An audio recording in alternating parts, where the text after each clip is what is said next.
Self-care is interesting because it looks different each person. I also I battle depression, anxiety, and all that stuff as well. And at first I used to say, oh, I have a therapist. We're going to talk later today. We talk every Tuesday, but I moved it to today. But we talk every Tuesday. 5:30. And have done that for 8 years. All right, like I'm locked in. But he also started saying to me, like, dude, this isn't enough. So I'm going to talk about one thing that shifted my thinking. Whenever I start going through anxiety attacks and panic attacks, he always said to me, he said, what does your internal voice, your self-talk sound like? What are you saying to yourself in that moment? He said, if it's not nice, you better change the conversation. And I'll tell you something. The ability to change the conversation got easier and easier and easier as I started applying that practice. Well, welcome everybody back to the Sean Trey Show. I've got a really awesome guest with me today. And would you like to tell people who you are and a little bit about what you do? Most definitely. Hello. Thank you so much for having me, Sean. And thank you to the world of the Sean Trey Show. I am so happy to be here. I'm Dr. Kevin Ahmaad Jenkins. I serve as a lecturer at the University of Pennsylvania within the Department of Health Policy and Medical Ethics, where we do a lot of the work where we talk about advancing equity in a hard time, especially right now. But we also do the work as a consultant. I run Concord Healthcare Solutions, in which we travel and do work and do the hard work of consulting with companies, healthcare systems. We've worked with over 50 hospital associations in the last 3 years. Wow. We've Fortune 100, Fortune 500 companies. We've done it. I've been in those rooms, and I'm excited to share some of that insight. That's awesome. It's amazing. We were talking before we got started about the power of just some of these podcasts and how, we are really able to connect people from around the world and talk about things that people need to be talking about, and I saw this quote today, and it was like, a quote from someone put this on Instagram, and they put some inspirational music behind it. And I love that type of stuff. Like that's my whole feed on Instagram. But it was like this. And it said, I noticed that your own people didn't support you, so I sent you strangers. And it was like the universe. And I was just like, when I read that, it just struck me that so many times, these conversations are things I live for, because it helps me see the world in a way that I don't normally see it. And that's the beauty of understanding other people's, life learned experience. And if hopefully we can all start working to understand each other better, our world would be a better place if we did, man. It would. I think we as people, we try to make this harder than it is. Yeah. I grew up in this, I'll say, the paradoxical South, because in the United States, because so many people want to just automatically, when you say I grew up in the South, immediately you're thinking and going to racism. What my experience, right? Yeah. Like my experience was growing up, I was born on a military base. I was in one of the most diverse cities in Eastern North Carolina. I was born on Camp Lejeune military base. I, had friends from all walks of the world, all ethnic backgrounds. My mom was a Spanish and English teacher for 42 years. That's awesome. Right? But when you start seeing how the world comes together, the conversations about and I'm going to use the big word of equity, because that's a word that we're struggling with, right? I'm 6'5". So being 6'5", every time I go to the grocery store, Sean, somebody is literally asking me to grab something on the top shelf that they can't reach. I promise you, it never fails, every single time. And I don't look at this as a bad thing. I know it's coming. Sometimes you can see the people with the bewilderment on their face, and you're like, you need help, don't you? And they're like, yes. But in some circles, that's perceived as equity, right? I'm reaching for somebody who cannot reach. Yeah. That's all this is. When we talk about inequity, we're only talking about the people who aren't reaching for the folks that they should be. And I think we can have a choice. Do we want to talk about those who are reaching, or do we want to talk about those who are not? Right? I've chosen to talk about those who are reaching. I've chose to engage people who reach for others. I'm not coming in. I don't care about those who want to be alligator armed all the time. That's not my job. It's not where I'm focused. I was driving home the other day, and my daughter and I were driving home, and there was, and in Southeast Asia, the traffic is nuts. Like in Vietnam, it's next level, man. Motorbikes, it is next level. And I was driving home, and there was a blind person crossing the street, and traffic was not stopping. It was rush hour, and he was trying to make his way across the road. And I pulled over my bike, and I said to my daughter, I said, "You stay right here, stay on the side of the road." I put my bike in a safe place. And then I just walked next to the man across the street. And I didn't say anything to him. I didn't do anything to like bring attention to myself. I just kind of blocked traffic, put my arm up, and walked across the street with him. When he was across the street, I just walked back. And my daughter was like, "Why did you stop to do that?" And I said, "Because I could. Because I have the ability to do that. Yeah. Because I am in a position to help someone. I have my eyesight. He does not. And in this world, I'm sorry, but the people that have eyesight have an advantage over navigating the world in the ways that people with no that cannot see don't, or I said that right. You get my point. But at in that moment, I was able to do something. And everyone gets up in arms about catchphrases and terminology. And at the end of the day, I love the way you frame that. Do you want to help someone who needs the help? At the end of the day, that's where it's at. We live in a very less than optimal world, and there is massive inequality around us. And at the end of the day, if someone is suffering next to you, and you have the ability to ease that suffering, or to at least be part of a proactive solution to get them to a better place, and you're not doing anything, you're kind of an a-hole. Yeah, not kind of. I think, I work in hospitals, man, where you go into hospitals. And my thing is, what you did, what I do at a grocery store, what you did for that man, that's our charity, right? That's our moral center. But what about when you work at a job and it's your job to reach for people and you're not? That's what I do every day. I do every day is I'm not going in and asking, why didn't you do this? I'm just saying, listen, we have natural things that can at times block our ability to have empathy. Yeah. We have natural things that can block the even idea that, dang, do I really need to help this dude? Does he really need my help, right? We have those moments, but I'll even take what you just shared even further. So I had a guy that when I was in college at North Carolina Central University, he was blind, Sean Venters. And he passed away some years ago. But Sean, he and I were from the same hometown. So we would ride home, right? So I would go to his room, and Sean, it was so weird. Because you're going in his room, and he's got his room all set up. Everything is perfectly in order. And then he was like, he said, "Kevin, look at me and tell me, do I match?" And I'm like, you match perfectly. How'd you do this? Then he starts laughing. He's like, "Come here, let me show you something." So he put safety pins on his clothes. So depending on where the safety pins were, he knew what color it was. Oh, wow. So let me tell you how freaky this is. So we're riding down I-40 going from Durham to Jacksonville, North Carolina, which is, again, Camp Lejeune. So we're on our way. It's a truck in front of us, Shauna. And literally, he's asleep. And my car starts shaking like this or whatever. It just starts shaking. And he literally is he wakes up and he turns his head towards me. He's like, "Kevin, is it a truck in front of us?" I promise you I would have crashed right then and there. Because I'm like, how do you know there's an 18-wheeler in front of us? He was like, because whenever there's an 18-wheeler in front of you, it has this wind gut that comes and it creates this tunnel. And I'm looking like W.T. Frederick, right? What is going on here? You know what I mean? But here's the thing. Just because at times we're trying to work with someone who in the moment, maybe, permanently or not, could not see. Sean, he lost his vision. So he could see at some point of his life.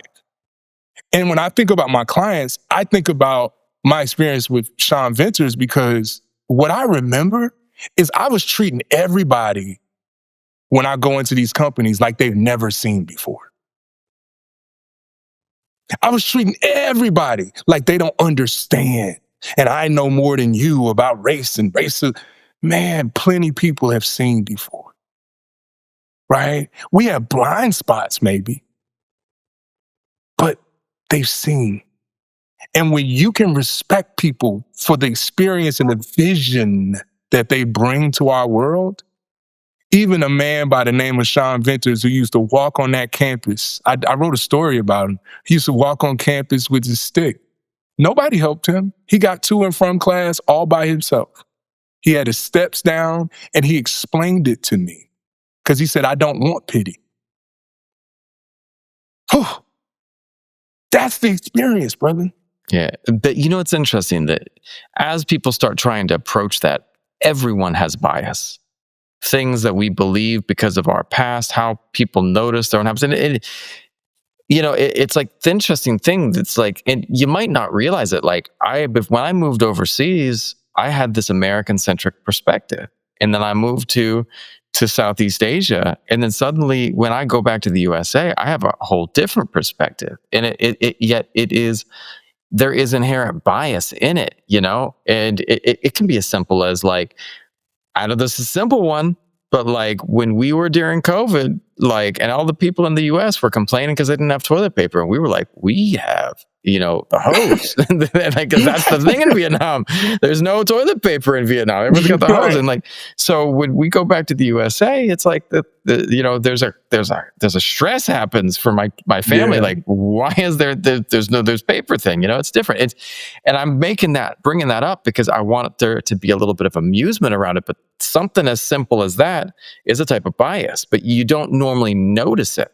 And that's where I want to ask you this: how can people notice their own bias and then be able to use it, constructively, or be able to see at least how it is affecting your decisions?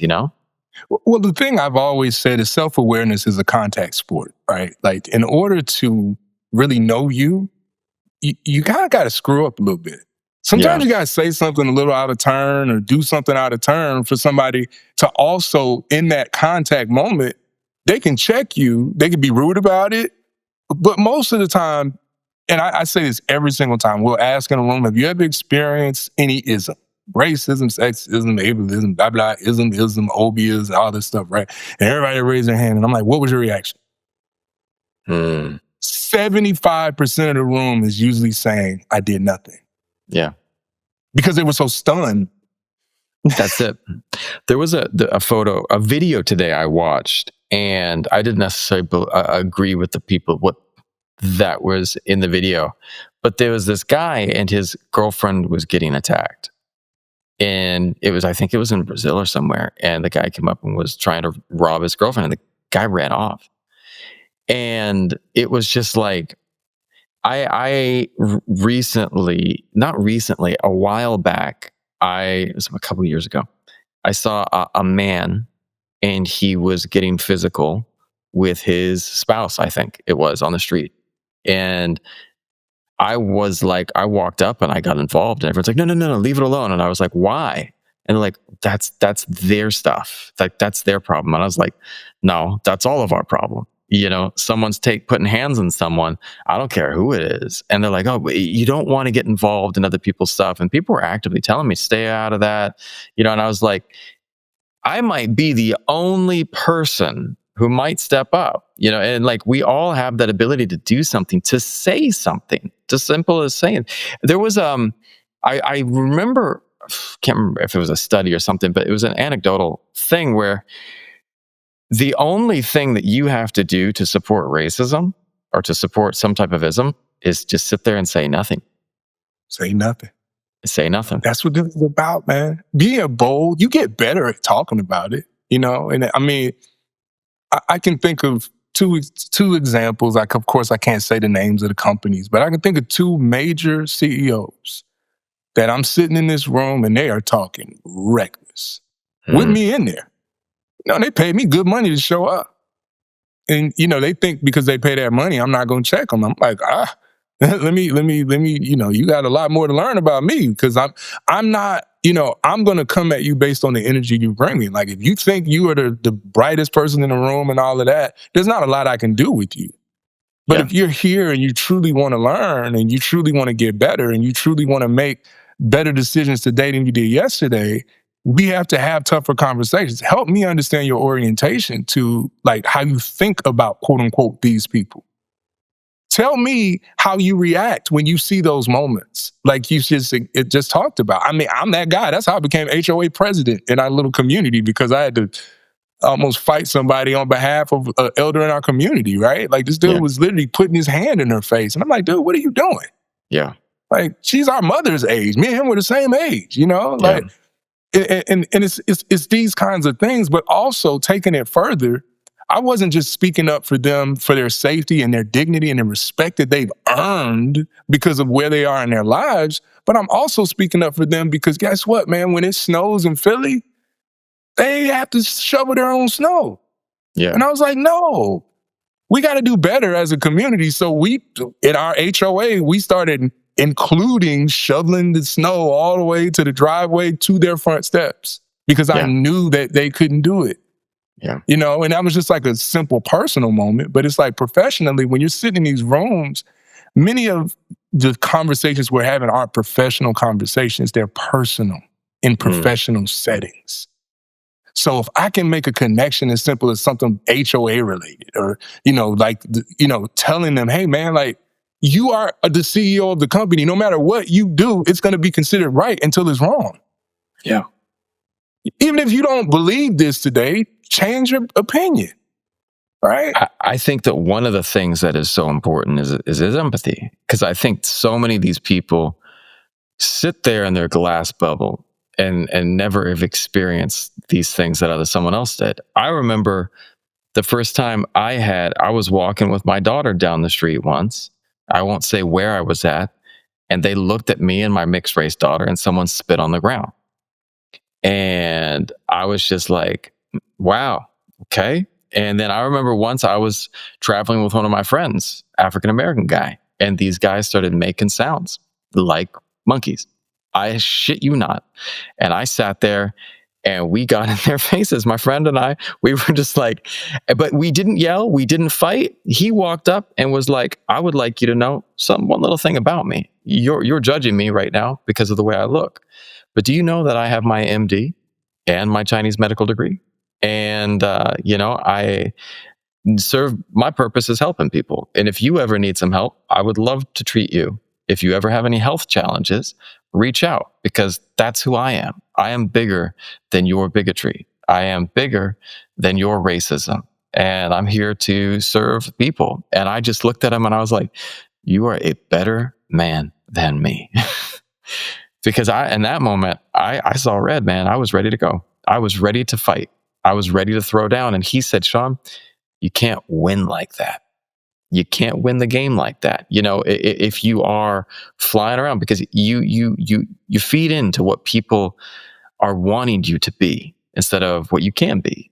And, you know, it wasn't until I had those experiences that I sat there and realized what it was like to walk in someone else's shoes who deals with that all the time, you know? And I think that we need so much more empathy, and we need people to be talking about this. We need people to be speaking up because right now, our rights, all of our rights, are under assault by a small group of people who would see the world burn so that they can put into place I have no idea how to describe it, their monstrous view of the world that others are bad, that we as a world have been striving towards a unity, seeing the beauty in all mankind, and there are now a select group of people that are trying to break that down and drive wedges between us. And in the reality, we all seek love, we are seeking hope. And I mean, I'm fiery about this because if people are not stepping up, you know, where are we going to be? Right now, right over here in my office, my daughter's laying down. She's resting. She's doing some Duolingo. And that's my North Star. My North Star is the little person sitting in this room that I need to make this world a better place for. And, you know, and I think that people need to check themselves and really ask, Are you contributing to making this world a better place, or are you not? Yeah. I mean, we have to be better stewards, not only of our world, but of the people within it. Yeah. We have just been, when I talk about institutions and, organizational performance and all this stuff, man, it's like, it's unfortunate because we want to make like, you know, organizational vibe like a thing when really it's organizational values. Do Yeah. you believe in this? Right? Because if you don't believe in it, it's not a damn vibe. It's not. It's not a vibe, man. Like a vibe is fleeting. It's something that's a cool song that you heard, and it was like, okay. But if you hear that song way too many times, you're tired of it. Like this is about what are your values. I do this every day because my two boys, man, I got a 4-year-old and 2-year-old, almost 3, and it's like to watch their faces. When I closed John Deere, man, my oldest son was in my lap. He was the center of the meeting. I'm on the phone with the chief diversity officer of John Deere and the chief general counsel of John Deere, and my son is sitting on my lap, and he's in awe because he doesn't know daddy's voice, the voice that he's hearing. Like, he knows my little soft voice, and I'm like, but he doesn't know this daddy voice, right? But that was an honor, right? To be able to take my kids when I'm teaching at the University of Pennsylvania. I'm at an Ivy League institution, and I can sit with my students, with my kid on my lap, man. Yeah. That's what I'm doing this work for. I'm doing this work so that they can see the man that they can become in a world that may or may not see them the same way, but who cares? See you that way. There's this one song that I listen to, and it's a country music song. I love all types of music, but there's this one song that I listen to. I can't even remember the name of the song, but it's this woman singing about reminiscing about her dad and the type of man he was. And she sits there and thinks back. He was the type of person who would like run into a house if that house was on fire. He's the type of guy that a boat starts sinking, he'd be the last man off. And shifting towards fatherhood, I think that both of us have revealed our North Star about why we are doing what we do. And it's there are people that need the rest of us to step up. People who feel left out, judged, and people who feel marginalized. For lack of a better word, they really feel it. And what do you wish people could understand about what other people are going through and how they maybe can have a part in making something better? As I've traveled the United States doing tough conversations, man, I've been called in upstate New York because there was a noose on a pillow at a school and they needed me to do a race relations healing thing. The day of George Floyd's funeral, I was doing a talk for a major company, man, and I broke down crying. I couldn't even get my words out. You know what I mean? Because I've been that guy. I've been that guy. I'm going through it now. You know what I mean? Like, I'll share it because this is my first time actually sharing this, but that's part of the reason I wanted to talk with you, because I said, it's been a while, man. It's been a while since I've been able to be in public because going through a divorce and my height was literally weaponized, right? I'm a 6'5", and I'm having to listen to in court how I'm some big boogeyman. Where that story I told you about HOA, that came up in a hearing, trying to prove that I'm something that I'm not. When I'm traveling the country in COVID, traveling the country during COVID, going from one state to the next, working with hospital associations, I was getting death threats. And I came home to no love. So when I made a choice for my boys, I made a choice for my kids, I was like, man, they can't see me getting treated like this. Because I was the dude that, I'm the guy that's like, I made coffee every morning, I cooked breakfast, I got up at 3 a.m. every morning so that my ex could sleep. So I was the one that literally did everything with the boys, took them to daycare, picked them up from day, did all of that stuff, man. Just to be mischaracterized when the love left, right? So where I stand today, to try to help people understand that how we treat our strangers, Yeah. right? If you could treat somebody you claimed you loved like that, right? Imagine for this world how much better we could be if we just realized there are real people in here. There Yeah. are real people that like all this suits and all this crap we're talking, like that's cool, but it's like, man, it's people that we're affecting. It's people that we're affecting when you're calling those names or doing those little silly things that are ha for you, but it's hurt for them, right? And we have to remember that advocacy also begins with you. Yeah. Because I have to advocate for myself. I represented myself. I've been to court since December 2023, 41 times. Because they had nothing on me. So what did they do? They just started filing false charges against me that were all dismissed, and I represented myself. Right? But when I came out on the other side of it, I had that moment where I was like, this is crazy. You know what I'm saying? Somebody said to me, they were like, you're living a Lifetime movie. And I was like, yes, I am. But it was written for my character to win. Right? And that's what I hope people hear is that we can do this. No matter what your stuff is going on, I still treat people right. And I'm never going to stop doing that. We as fathers, I think one of the things that people forget too is sometimes the struggle that fathers go through. That, you got to show up and you got to, Shut up. you have a weight on your shoulders. And I mean, not taking anything away from the moms out there, but that, Right. There's no textbook for anybody how to do life right. And, the one thing that all of us will deal with is that life gets hard. Life gets really hard. And you have two choices. One, you can give in and let the wave overtake you, or you can continue to stand up. I love Admiral William McRaven, and one of my favorite books is the book about making your bed. And he just talks about like that, those simple little things, man. I deal with massive anxiety, social anxiety, and it got worse after COVID. Literally, like my wife was like, "Can we go to the mall?" I went with her to the mall yesterday, and I was just like, "I'm breathing, and I'm there." Get me out of here.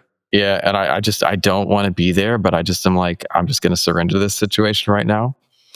Well, I wake up every day with anxiety.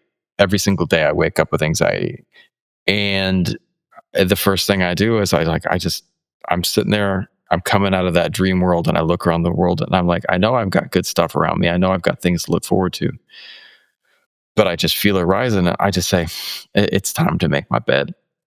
It's time to make my bed. And then for the rest of the day, I just stay eyes on the prize. I got a checklist here. Every day I fill out my checklist, and these are the things I got to get through today. And if I can get those done, I will be ahead of where I was at before. Yeah. Yeah. And I mean, how do you try to help people stay strong when they're facing adversity or when you're facing adversity?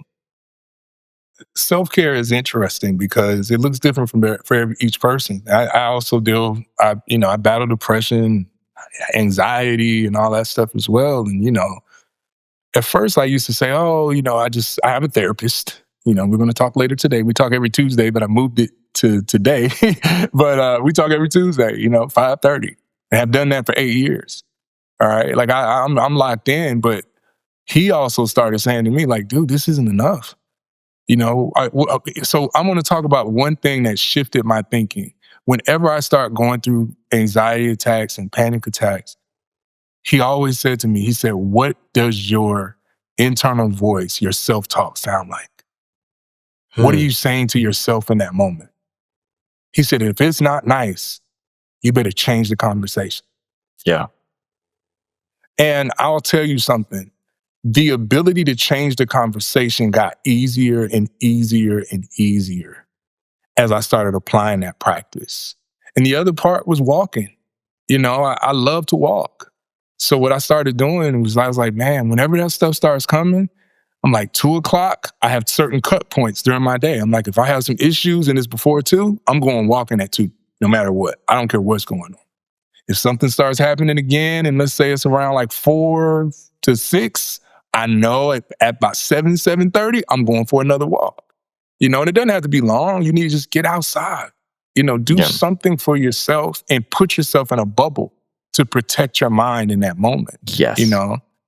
Like, hobbies don't help me, man. I'm not a hobby guy. You know what I'm saying? I'm like this high. I'm writing 4 books. I'm like a person. I have ADHD. I'm writing a book actually on the ADHD CEO. Because the neurodivergent CEO like comes across to people like, oh my God, they're hair on fire. But the truth is, you know how to do things at a high level, and it's a superpower. Yeah. So when that anxiety starts rising, talk back to it. Yeah. You talk back to it because it's not louder than you. It's not. It's not louder than you, and it won't control today. And that's what I have to say to myself every day. I have to remind myself that I try to like think of my life in this world as a bit of a video game, and that I am here to do the best job I can. I'm here to level up my experience points in whatever way I can. But one of the things that I try to remind myself is that,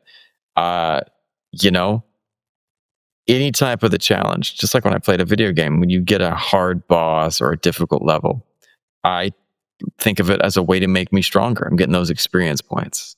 I'm getting that, these things are here to help me become a better version of myself. My father, a devout Christian, talked about it as the refining fire, that you are placed into that fire so that you can be purified, so that you can be cleansed, and that you can become something stronger. I remember when I was a young man, I had this dream. I was in my early 20s, and I saw an older version of myself, about the age I am now. It came back to myself and said, you got to train harder, you got to work harder, you got to be better. And that older version, my dream, that older version of myself, told me that he's like, your life isn't going to be easy, but it's going to be beautiful. But you got to work for it. And I always thought about that. The other day, I had another dream, and I saw myself, but this time I was like 85, 90. I knew it was me. It looked just like me, but it was old man. And I was just like, I looked peaceful. I looked like someone who had lived a good life. I was wearing my favorite sports jersey. And I was like, so that's what I do when I get old and retire. I just lean into my favorite sport, But, one of the things that I was looking at was just, it was still that I had still that same message for myself. Just keep trying, keep working. The world needs what you have to say. The world needs you here. And I think I wish if I could tell everyone a simple message that I think would make their lives better and make things better, is that the world needs you here. But you just got to figure out what it is that you need to be sharing. What is it you need to be telling people? Because we all have a story. We all have a message. I think a lot of people are afraid of it. I don't even think they're not wrestling with what they need to do or say. They're afraid that no one wants to hear it. Oh, and your voice matters. Yeah. I say, I'm more motivational than I am a consultant half the time, because I have to tell people you matter. Yes. And who you fight for matters. Your voice matters. And, I just continue to say this, piggybacking on that, is that, my prayer every day is not for it to be easy, but for it to be possible. Like just you, long as you tell me I can, look, I know it's going to hurt, but I'm going to do it. Yeah. Right. Like I don't run from, I am totally cool being uncomfortable. I'm all right with it. Yeah.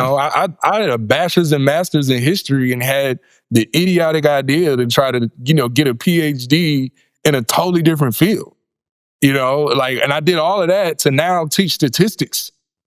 You know what I'm saying? Like that don't go with a historian, so it was like going through these places, you can easily talk yourself out. But what I knew is that if I want to fight for people a certain kind of way, I got to have tools that I don't have in my toolkit.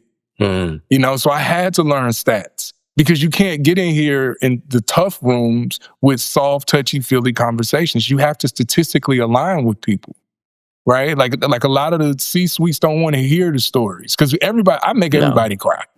Yeah. Listen, I literally make everybody cry. Every time we do activations in companies, people are crying. It takes me 2 to 3 hours to get back to my hotel room when I finish doing talks because I'm in line, taking pictures, shaking hands, hugging people because they're crying. Because Yeah. they're saying, man, I've never heard someone do this way. But I don't hide who I am. I tell my story, I tell my truth. I don't talk about myself personally on stage or when I'm doing, workshops. But these last few months, it got harder for me, Yeah. because I was just dealing with so much personally.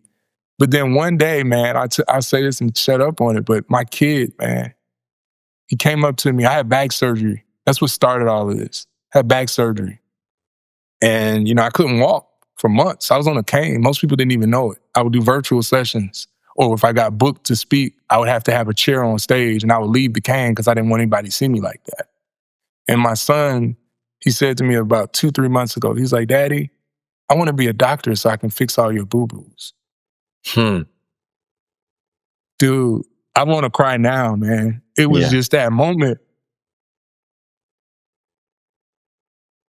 It was that moment where I understood that my son saw me. So even when the world doesn't see me, matter of fact, shit, even when I don't see myself, my kid sees me. I know your daughter sees you on days when it's hard, you know? And sometimes you got to suck it up for her, but there's a moment where that childlike energy is going to shift it for you, man. And it's like, you know, my kid in that day, when he said this, he was into this song called Going on a Bear Hunt, right? And he's like, the song is simple. It's like going on a bear hunt, going on a bear hunt, got my binoculars, got my binoculars. I'm not scared. I'm not scared. And then this is the part that got me. He said, you can't go over it. You can't go around it. You got to go through it. Man, that was a mantra for me because I think there are a lot of times with our talent and our gifts and the obstacles in front of us in our world, we think we can go around it. We think we can go over it. But even as this little baby boy can sing this song, and he kept saying, Daddy, again, again. And I'm like, dude, this is the 10th time we were listening to this bear hunt. And that's when I got into it because I realized you're going through something and you got to go through it. You can't go around it. You can't go over it. You got to go through it. I love Ryan Holiday in his book, The Obstacle is the Way, because he talks about how in life, so often, we run into this thing that is this insurmountable force. I remember before I moved back to Southeast Asia, everything was falling apart for me in my life. Everything was hitting rock bottom. I couldn't find a job. I couldn't find this. And I had one job that was supposed to pan out, and they called me in. I was a finalist, and I get allergies with like certain things, and one of the things that's always thrown me off was like new carpet, man. And I went in for my final interview, and they had just recarpeted the entire building, and I was just like, I was sneezing, and the lady looked at me, the HR lady looked at me like I was a freak or something, and like they sent me home, and I was just like, that didn't go well. And I got this call, and they're like, and I had said before, I was like, if I don't get that job, the only thing I can think of is going back to this other path. And it didn't pan out. And I was terrified. And I said, you know what? I'm just going to push beyond my fear. And I moved back to Southeast Asia. It was 2013. And I had been really, really sick beforehand. I got really sick with a viral heart infection. And it was like I recovered, but it was still, I was scared that, man, am I going to go there and have some problems or something? But I had to go through it. And then on the other side of my fears, on the other side of my adversity, on the other side of my difficulties was a life that was waiting for me that I could not see, could not understand how good it was. And yet what was required was to walk through the fire. And I think so often in life, We are scared of the fire that we are forced to walk through to find our own greatness. And, you hear people like David Goggins talk about it. You hear all these people that are like, sit there and, you got to step up. You got to push through it, because the life we really want, like, you think about going to the gym, man. If you want to get strong, you got to go through the gym and you got to push through that pain. You got to push through those reps. It is not comfortable, starting back into the gym. It is not fun. But if you do not do that, you can't hit the points that you want to. If you want to grow money, either A, you need to get a new job, or B, you need to cut back on what you're spending. And those are uncomfortable things, but they are things that will work. They are solutions that are tried and tested. And you simply have to sit there and go, all right, what is the fire that I need to step into today to get to where I want to be? And maybe that fire is not just where you want to be, but where our world needs to be. I try to shy away from political things. I sit there and go, how can I reach as wide of an audience as I can? But right at this moment, there are some people that are doing some really bad things that are, really, really, really creating a large amount of suffering for other people. And that, that is not right.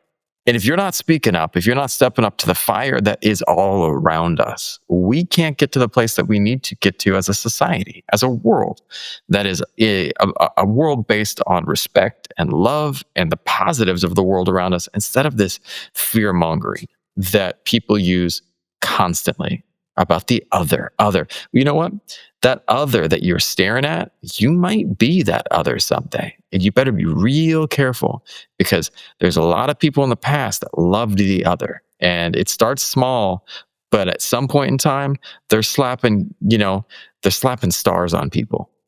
And, and if you let it get there, you might not, it all starts with one thing, with you sitting there and keeping your mouth shut because you want to be comfortable. That's how bad shit starts.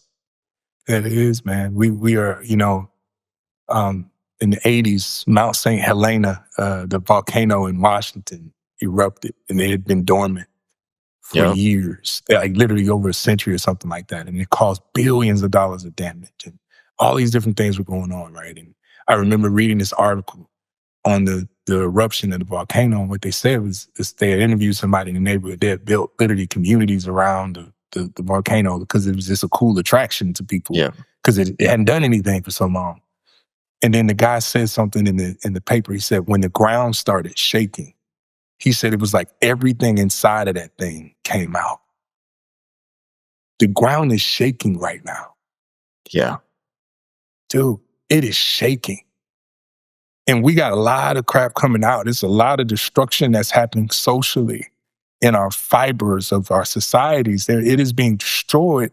But it also, the thing that I think we always forget is the most fertile time for the environment, for Mother Earth, is actually with lava. Lava is one of the most fertile things for our Earth. It is hot, it is destructive, but it is very, very, very hard to survive, right? If you aren't a part of the real foundation when that lava comes. And what I have to tell people is when that thing starts erupting, is what we're seeing now, I don't want you just speaking. I want you planning. I want you strategizing. I want you moving. I want you being disciplined. Stand up. I'm not afraid of a damn thing, man. When I went through those deaths, I started in 2018, man. Like in 2018, I got on like the Fox News list somehow, and like people started talking crazy. And I'm not even that kind of speaker, so that's what kind of threw me off. But it was that moment where I was like, oh crap. But then in 2020, 2021, I had the liberal side coming after me because I was on another list that was weird. So I'm literally having the QAnon. I have been followed a ton on, because if people go to my social, it's very few posts on my social media for the last literally 2.5 years because I got scared, man. Yeah. I got little babies at home and I got people telling me I need to be dead. Like, so I was like, I'm good. I can do this work without talking to you on, Twitter and Instagram and stuff, X now. But it's like, I had to make some decisions as well that what other ways can I speak? And how I'm speaking up is I'm speaking up through strategy. I'm speaking up through Yes. aligning resources. I'm trying to make sure we're networking and partnering with the right people and bringing communities together in ways that I don't have to post about it. Because I can't half the time tell where I'm going because of security issues. I think that social media is its own thing. And don't get me started on that. Yeah. But if each person can step out and take, we don't all have to be thrown out there. I just I have a wine podcast. I grew up in the wine country, and I also have a podcast that talks to people about wine. And we just had a fun episode about your crazy relatives. And best wines to pair with the weird things that you get with the crazy relatives. And so it's like you get Uncle Jim who has conspiracy theories. What wine gets Uncle Jim to shut the hell up? And it's like it was a fun episode, man. But one of the things that I was thinking in there is like, at the end of the day, what you really need to be doing is trying to just reach out to the person across the table from you. And that can be as simple as, you don't have to change the world. You might just start with one relationship. I've got one friend that kind of likes to go off the deep end. And maybe that's just the friend that I can sit there and go, dude, you can go off the deep end. And I still appreciate you. I still care about you. We might have different beliefs, but that doesn't stop me from loving you and from saying that if you ever are dealing with anything, I'll be there for you. I'm not going to support you when you spout off this weird stuff and say some nonsense, but I'll call you on that. But that doesn't mean we're not friends. That doesn't mean that I don't care about you. But I think that one of the things too is like, it doesn't have to look all the same way. And one of the things that I've realized is, trying to fight someone on the internet, it doesn't work. But Don't do it. You can lead people by your example. You can step out and lead people through, the art and the work that you create, the stories that you tell. And that's way more powerful at the end of the day anyways, It is. And your presence, showing up. Yes. That's the number one victory for so many of us. Making your bed is number one. Brushing those teeth, that's probably going to be number two. But I'm going to tell you something. When you show up, you dispel a lot of those issues with folks, because there are some people that think you're going to be afraid to be there. I'm never afraid. I don't care what the room is, because I'm not going to let you change who I am, right? I'm not going to let, I have those same things, but that's how I've gotten better. I've got those friends that literally go off the deep end too. Like, some of them are on TV now supporting some of this madness, but they still call me like, dude, how did I do? I was like, you sucked. I didn't like it. But what you doing later? Like, how's everything else going? You know what I mean? Like, we can have that moment in conversation, but I had, friends that were high level in the previous, administration. I saw it.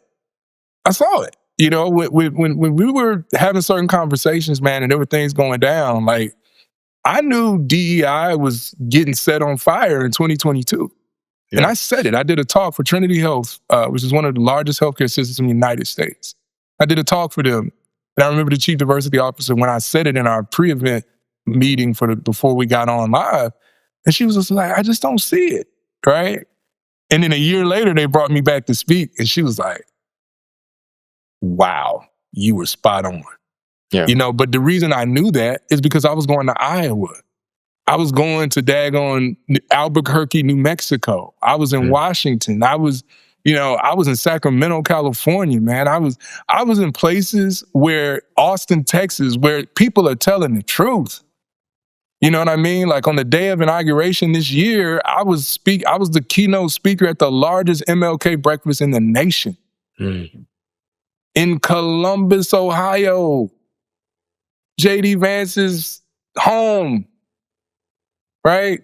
So, to know that we got a lot of work to do, we got a lot of building to do, but if you're going to try to build with animosity, man, it's never going to work. Because you can't be over here, like, no, you gotta have some love with that thing, because if not, you're gonna be just as bad as the person who's spewing the craziness. I taught kids for a long time. I used to work as an educator.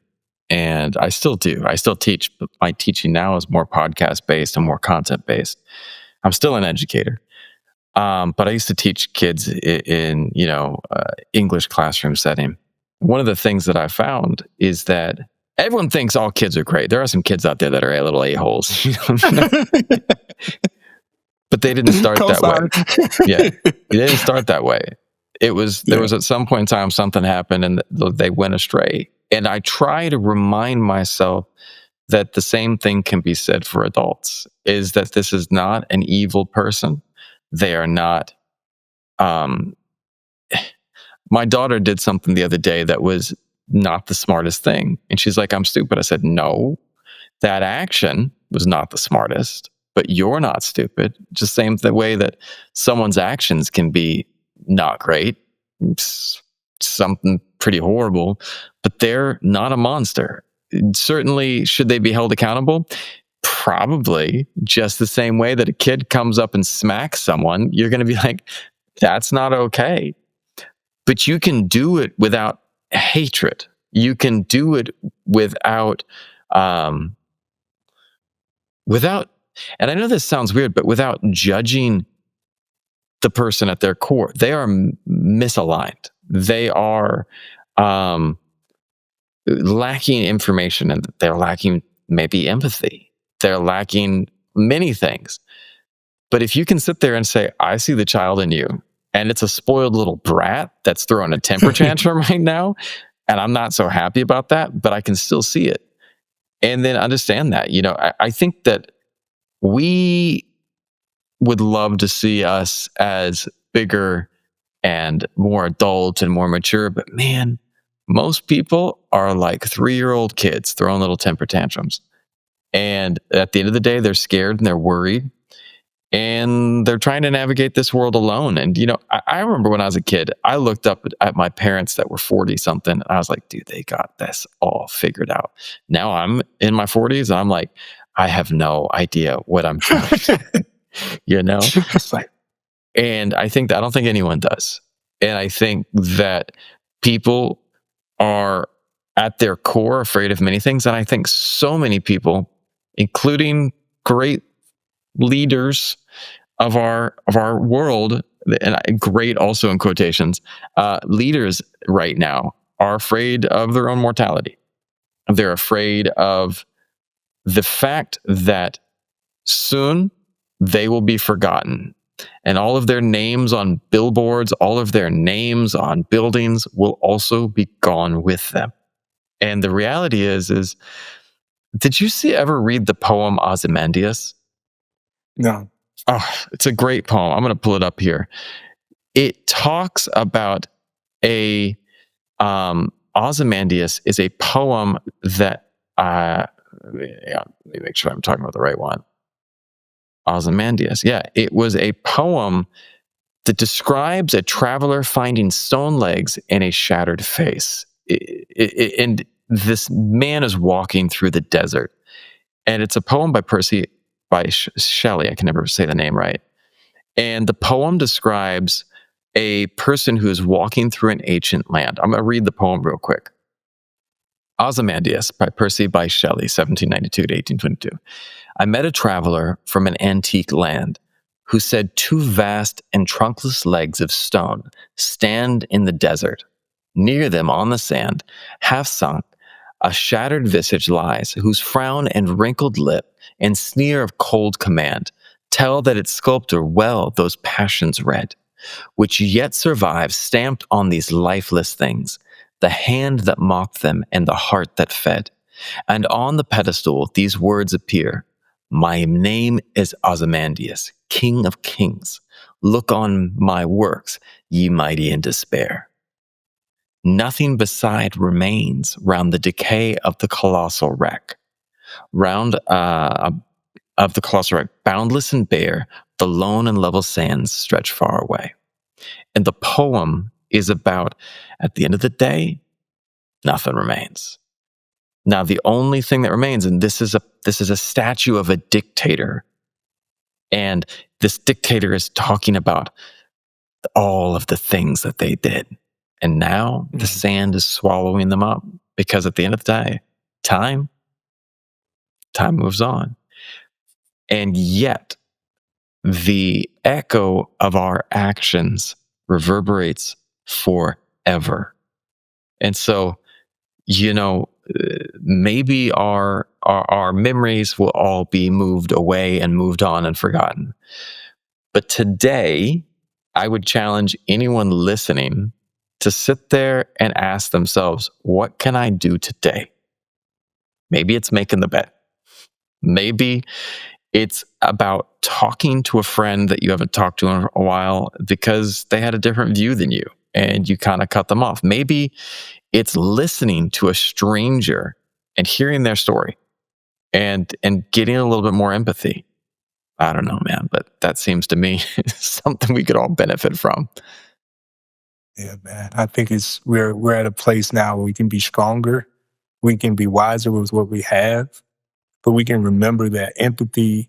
Brene Brown, the guru of empathy. She's my little academic Beyonce. I just love her work. But when I first moved to Philly and I had my back problem, I just run the Kevin Hart 5K, threw my back out, dude. I was in the car jamming, acting a fool, and like literally, I was like, "Oh my God, stuck!" So I had to go to the emergency room, did all of that, and I had to teach. I had just started at UPenn, and my first week was coming up, and I couldn't walk upright. So I'm literally on the subway, and I get off the subway, and I'm pulling myself up. I'm like, I need a tetanus shot just to tell you this story, but I'm pulling myself up the rail, man. And then I see people, I can hear people going, "Oh," you can see people like, "Oh," you know what I'm saying? But nobody helped me. And then all of a Yeah. sudden I hear this dude like, "Hey, you all right?" And I'm like, "Oh, hell no, I'm not giving no money to this homeless dude. Like, let me get up these steps. But he didn't ask me for anything. He literally came, Sean, and he grabbed my elbow, grabbed his elbow, and he helped me up the steps. He never asked me for anything. And that's empathy. Yep. And what Brene Brown talks about, there are three types of empathy. Cognitive empathy is where you can hear somebody's story and then you immediately try to connect with it and say, "Well, oh, I've been through that too." That's cognitive. That's all up here. Then you have what's called emotional empathy. Oh, right? Because you can see people and see stuff. You can drive by somebody who's, blind walking across the street and not help them. But you can say, Yeah. "Oh, that's empathy." But then there's compassionate empathy, which is what she talks about in the end. Compassionate empathy is where you said all and then you did something. And what I need everybody listening to do is don't say all, do something. Don't say all, act. That's our mic drop moment for this episode. That is where the music starts playing. And that's it, man. Where can people look up and find out more about you and what you're doing? Please, please, please go to iconquer.com. ikonquer.com is where you can find us. I'm excited if you want to log and hit me up on socials. I'm actually talking to people again. So it's at KJ Answers on all social media, all across all platforms. I'm just excited to help people move forward. And let's make the tough conversations easier by doing the hardest thing and then showing up.